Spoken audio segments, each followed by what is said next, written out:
তুমি আমার ভোট কেটেছো। এই প্রসঙ্গেই বলি, গত বিধানসভা নির্বাচনে সিপিএম 17,000-এর মতো ভোট পেয়েছিল। তো এইবারে আপনারা মানে কি আরো কমবে না বাড়বে? আপনাদেরকে তো বিজেপি অভিযোগ করে যে বিজেপির সিপিএম ভোট কেটে তৃণমূলকে জিতিয়ে দেয়, বিজেপির অভিযোগ এটা। সিপিএম এর বয়স কত, বিজেপির বয়স কত? সিপিএম এর বয়স কত, বিজেপির বয়স কত? আমি তার ভোট কাটতে যাবো কেন? হুম আমি সিপিএম, তোমার বহুদিন আগে, হুম 1920 সালের 17ই অক্টোবর আমার জন্ম এই দেশে। হুম আর তোমার জন্ম 1925 সালে হিন্দু মহাসভা।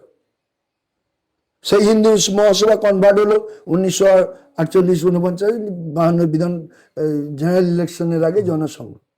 সেই জনসংঘ তৈরি হলো জনতা পার্টি 1977 সালের 16ই মার্চের নির্বাচনের মধ্য দিয়ে। 24শে মার্চ যেদিন রণছড়জি ভাই দেশাই প্রধানমন্ত্রী হলো, তখন তুমি জনতা পার্টি, তোমার জনসংঘ মিশে গেল। তারপর 1979 সালে জুলাই ক্রাইসিসের মধ্য দিয়ে যখন রণছড়জি ভাই দেশাইয়ের মন্ত্রিসভা টপল হলো, তখন তুমি নতুন পার্টি তৈরি করলে। ওল্ড ওয়াইনের নিয়ে মুটুল, মদ কিন্তু এক। এবার তাকে বিভিন্ন বোতলের স্ট্যাম্প দিলেন। কখনো স্ট্যাম্প দিলেন হিন্দু মহাসভা, তবুও তোমার চেয়ে আমি 5 বছরের বড়, কারণ 1920 17ই অক্টোবর আমার পার্টির জন্ম এই দেশ। আর তোমার হিন্দু মহাসভা 1925। তারপরে 1952 সালের আগে জনসংঘ, তারপরে 77 সালের নির্বাচনের 16ই মার্চের যে নির্বাচন, সেই নির্বাচনের আগে তুমি জনতা পার্টি। 1979 সালে জুলাই ক্রাইসিসের মধ্য দিয়ে প্রধানমন্ত্রী মোরারজি রণছড়জি ভাই দেশাইয়ের পতনের পর তুমি হলে ভারতীয় জনতা পার্টি, বিজেপি বা ভাজপা। তোমার ভোট আমি কাটতে যাবো কেন?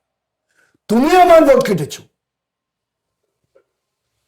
যদি অ্যান্টি কংগ্রেস ভোট থাকে, তোমার জন্ম 1982 সালে হয়ে, কথা বলছি, 1979-তে হয়ে, আমি তোমার ভোট কাটতে যাবো? I can't forget my father. আমার বাবা জমি রেখে গেছে 10 কাঠা, তা আমি তার ওয়ারিশ হিসাবে আমি নিয়েছি। আমার 2 ভাইয়ের, তার 5 কাঠা, আমার 5 কাঠা। বাবা বলবে তোরা আমার জমি কেড়ে নিয়েছ।